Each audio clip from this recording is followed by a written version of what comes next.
अरे मरियम गुरुजी, मेरा आपसे एक सवाल है गुरुजी कि क्या हमारे खान पान का हमारे रोज़मर्रा की जो ज़िंदगी है और हमारी पूजा पाठ पर भी क्या इसका असर पड़ता है? हमारे खाने जो हम मतलब जो भी हमारा खान पान है, जिस तरीके का हम भोजन या जो भी इस तरीके की चीज़ें हम अपनी रोज़मर्रा की ज़िंदगी में इस्तेमाल करते हैं, या जब हम कभी कहीं बाहर जाते हैं, बाहर कुछ खा लिया हमने इस तरीके से, तो मेरा एक छोटा सा प्रश्न है गुरुजी।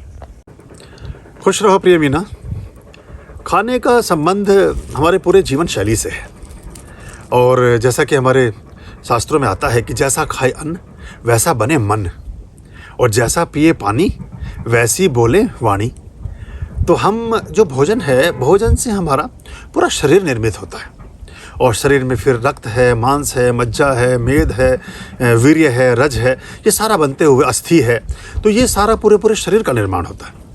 और फिर जो भोजन आपने ग्रहण किया है, उस भोजन के आधार पर या बहुत सारी ऊर्जाओं को भी अपनी तरफ आकर्षित करते हैं या विकर्षित करते हैं। मतलब आपके जीवन से बहुत सारी चीज़ें या तो विदा हो जाती हैं, या आपके जीवन में बहुत सारी चीज़ें आ जाती हैं, सम्मिलित हो जाती हैं, जुड़ जाती हैं।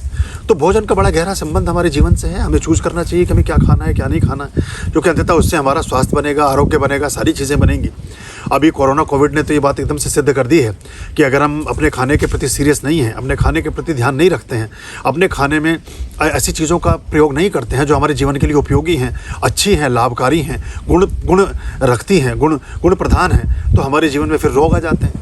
और हमारा जो इम्यून सिस्टम है, जिसको हम रोग प्रतिरोधक क्षमता की बात हम बार बार करते हैं और आपने सुना होगा, वो सब उसी से तो निर्मित होती है। तो हमें ये ध्यान रखना चाहिए कि हम अपने खाने में उन सारी चीज़ों को लें जो चीज़ें हमारे जीवन के लिए बहुत उपयोगी हैं। उसमें एक संतुलित भोजन, एक संतुलित आहार प्रत्येक व्यक्ति को करना चाहिए, और समय पर भोजन करना चाहिए। नाश्ता, दोपहर का भोजन, रात्रि का भोजन, और रात को सोने से पहले दूध वगैरह, ये पूरा जो कंसेप्ट है, ये आपके जीवन को बहुत अच्छा करता है। दूध में जब तक थोड़ा ठंडा मौसम है, या जहाँ ठंडा मौसम हमेशा रहता है, वहाँ बिना मसाले का गुड़ थोड़ा सा देखने में अच्छा नहीं लगता, सुंदर नहीं होता, थोड़ा सा ब्लैकिश होता है। उसको दूध में डालें और उसको उसमें घुलने दें। जब वो घुल जाए, 5-7 मिनट में घुल जाएगा, चम्मच से चलाएं, उसको पी लें सोने से पहले। तो आपके बहुत सारी चीज़ों को ठीक करेगा। आपका कैल्शियम अच्छा रहेगा, विटामिन डी के आपको इंजेक्शंस और कैप्सूल लेने की ज़रूरत नहीं पड़ेगी, क्योंकि उसमें कैल्शियम इतनी मात्रा में होगा कि वो आपके जीवन को अच्छा करेगा। इसके अलावा जो नेचुरल सनलाइट है, जो सूरज की धूप है, 10 बजे से 2 बजे तक, प्रातः 10 बजे से दोपहर के 2 बजे तक, इस धूप में जो अल्ट्रा वायलेट किरणें हैं, जो यूवी रेज़ हैं, वो अलग तरह के गुण तत्व को रखती हैं। और लगभग 15-20 मिनट हमें अपने बॉडी के 20% पार्ट्स को, 20% हिस्से को खुला करके उसको धूप को इंटेक करना चाहिए। तो कभी भी फिर आपको धूप के इंजेक्शन, विटामिन डी के इंजेक्शन लेने की ज़रूरत नहीं पड़ेगी, क्योंकि विटामिन डी के इंजेक्शन के बहुत सारे साइड इफ़ेक्ट हैं, और विटामिन डी के जो दवाइयाँ हम खाते हैं उसके भी साइड इफ़ेक्ट्स हैं। और विटामिन डी सिर्फ हड्डियों को ही मजबूत नहीं करती, हमारा जो पेनक्रियाज है, हमारा जो अमाशय है, हमारा जो आपका लिवर है, उसमें भी जो हमारा पाचन क्षमता है उसको भी बहुत स्ट्रॉन्ग करती है। आप बहुत सारी चीज़ों को ठीक से पचा पाने में समर्थ होते हैं। तो अगर हम दिनचर्या के हिसाब से चलते हैं तो हमारा जीवन अच्छा रहता है। हमें ज़रूर कुछ ना कुछ 9 बजे तक, और ज़्यादा करें तो 11 बजे तक कुछ ना कुछ अनाज या कुछ ना कुछ ऐसी चीज़ इंटेक कर लेनी चाहिए जिसमें कैलोरीज वगैरह अधिक हों। सवेरे की बात कर रहा हूँ। जो बहुत सारे लोग कुछ भी नहीं खाते, वो भी ठीक नहीं है, लेकिन बहुत अधिक भी नहीं खाना चाहिए। पराठों से बचना चाहिए।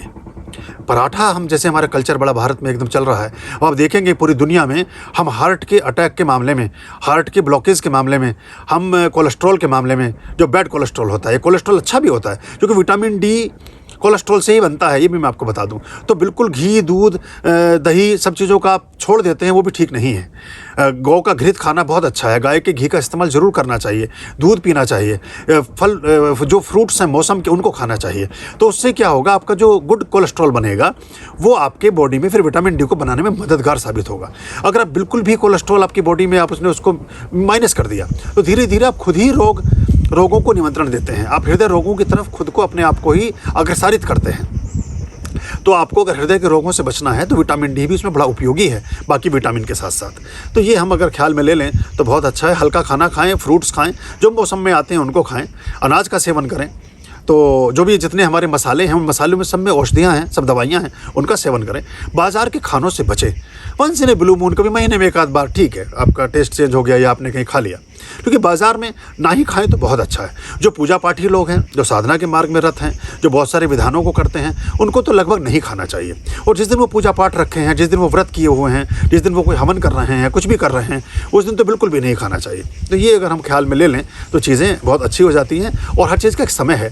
सूर्य के गति के अनुसार हमारे पाचन क्रिया चलती है। हमारा डाइजेस्टिव सिस्टम सन से गवर्न होता है। तो अगर हम सूर्य की गति के अनुरूप अपने भोजन की व्यवस्था को रखेंगे तो हमारा भोजन ठीक से पचता भी है, ठीक से अच्छा भी होता है। फ्रूट्स दोपहर में 4 बजे के बाद इंटेक नहीं करने चाहिए। रात्रि में कभी फ्रूट्स का जूस नहीं पीना चाहिए, शिकंजी नहीं पीनी चाहिए, मट्ठा नहीं पीना चाहिए, दही नहीं खानी चाहिए, चावलों को भी नहीं खाना चाहिए, या उनका थोड़ा उनमें आप जीरा डाल लें या चावलों में हल्दी डाल लें, केसर डाल लें, उनका थोड़ा स्वरूप बदल देना चाहिए, तासीर बदल देनी चाहिए, तो वो लाभकारी होते हैं। वरना आपको कुछ ना कुछ थोड़ा सा कोल्ड की एक शिकायत रह सकती है। तो ये बहुत छोटी बातें अगर हम ले लें, और लगभग सारी चीज़ें आपके भोजन में होनी चाहिए। उसमें अनाज भी होना चाहिए, उसमें दालें भी होनी चाहिए, उसमें फ्रूट्स भी, हरी सब्जियां भी, विटामिन्स, मिनरल्स, सारी चीज़ों का हमें ख्याल रखना चाहिए।